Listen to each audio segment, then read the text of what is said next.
Hong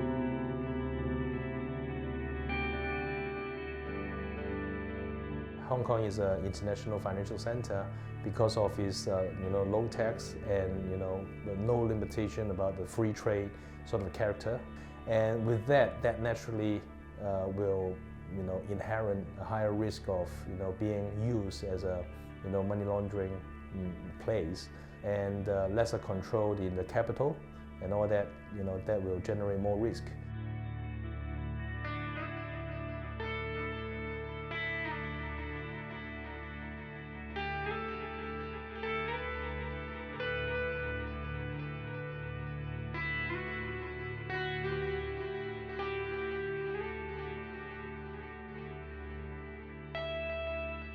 The AML enforcement strategy in Hong Kong are pretty consistent with what you would see in most places around the world, in that they've recently created a financial intelligence unit, so there's reporting trying to get leads from that.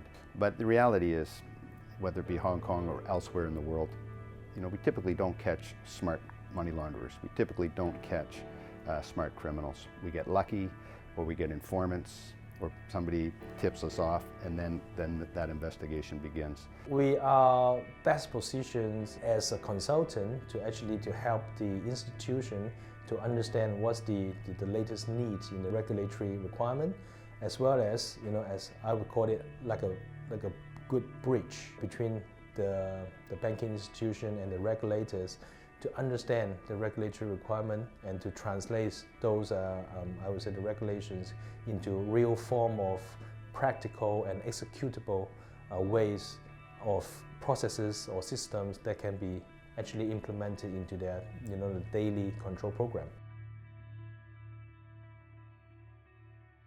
KYC is the cornerstone or the foundation to every AML, robust AML program. KYC, Know Your Customer, or CDD, Customer Due Diligence, is a continuous task that you need to be really patient in doing it into the fine detail before you can say that you achieve it successfully. Because as every bank or every institution will know that it's actually embedded all the way from their first line of defense, from the front line, when a customer walks into the institution to open an account, all the way to how the customer is going to make use of his own money and transfer the money perhaps into different instruments and etc. And all this process involve Know Your Customer. And Know Your Customer's background, Know Your Customer's source of fund is fundamental of understanding if your customer's activities is reasonable or if suspicious or not. The sources and processes related to money laundering aren't all that complicated, actually. First of all, people have to realize that money laundering by itself, it's really the source of the funds that's the issue. Almost all methods used to launder money are perfectly legitimate methods. Money laundering is really about disguising the origin of the money, especially if it's criminally derived money. How do I make it legitimate? So what we really want to know is, for example, if there's a rich customer come in and he or she is presenting like a couple of millions of dollars of deposit as the initial deposit, we really want to ask or understand where this initial fund come from. And not until we get a legitimate reason from him or her, then we should, feeling satisfied in ourselves, in feeling completed the KYC process. There are basically three main stages. It's the placement stage, when that physically generated dirty money is coming to your possession. Then you want to disguise the origin of it, so you do layers of transactions just to create a bit of a trail that's not so easy to follow. And then the third stage is you want to integrate it into the legitimate economy, so you yourself look like a legitimate person. The way you made your money was through doing perfectly legitimate transactions. So placement, layering, integration are the three stages, but it's really the source of the money that's the issue more than the processes.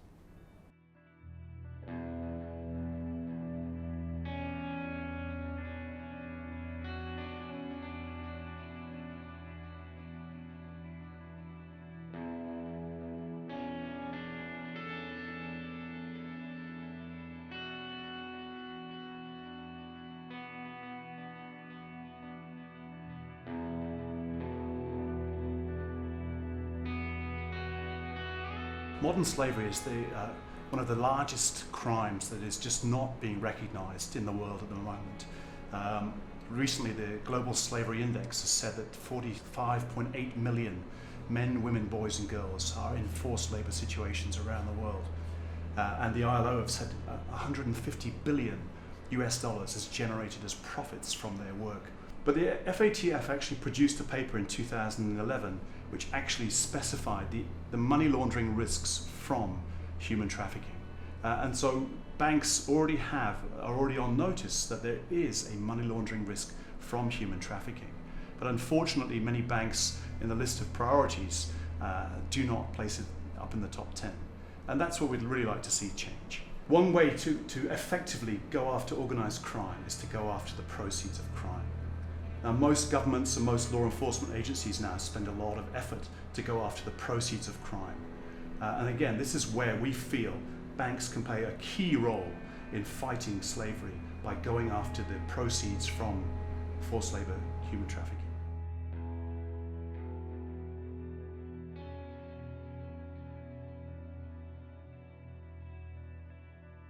The upcoming FATF mutual evaluation coming to Hong Kong in 2 years' time.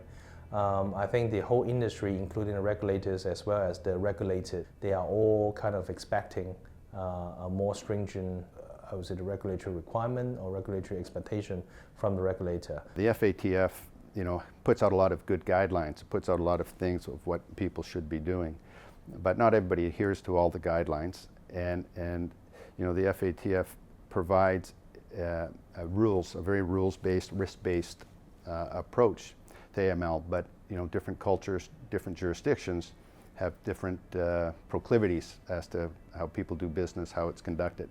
When they set up the list of 21 predicate offences, that human trafficking is one of those offences. But unfortunately, in many jurisdictions, they have the right to determine which are predicate offences, and in many jurisdictions, they have not included the offence of human trafficking per se. I don't care what the median of technology is. I don't care about whether you can do it as a computer or whether you can do it in person.